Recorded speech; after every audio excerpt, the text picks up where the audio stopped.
তো আমি যে বছরে নিয়ে আসলাম এই বছর আমি পাই আছি। হ্যালো গাইস, আমি নাজিরুল্লাহ। কিরম আছেন? আশা করি সবাই ভালো আছেন। তো আমি যেতেছি সিঙ্গারি বাজার কারণে একটা বস্তু লাগিয়া। তো আমি কি বস্তুটা লাগিয়া যাইতেছি তাই এনারা ভিডিওটি দেখতেছেন। তো ফাইনালি আমি বাজারে আসছি। তখন আমি বেটার দোকানে যেতেছি। তখন আমি বেটার দোকানে আসছি, বেটার কইতাছি তা আমার লেসার একটা গোটা টেমা দিন। তো বেড়া আমার টেমা বাহরে দিতেছে। তো টেমা বাহরে বেড়া আমার দিছে। তো আমি যে গেলাম দাম কত, বেড়া চাইছে 120 টাকা। আমি 100 টাকা দিছি। তখন পয়সা টয়সা দেয় না, আমি যাইতেছি গা। তখন আমার লোক আরো দুজন আছে, তো তারা আমি বিচারতেছি, তা আয়া দিই তারা বাজার করতেছে। তো তারা যে গেলাম আমি তারা দেরি হইব তো এনে যান গা।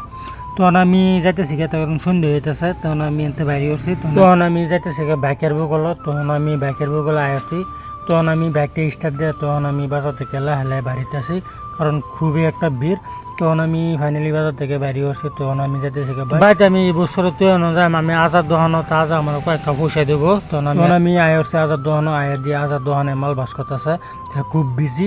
তো এর লগত আমার অত সময় দিতেছে না। তো ভিডিওটা কিরম লাগলো অবশ্যই কমেন্ট করে জানাবেন।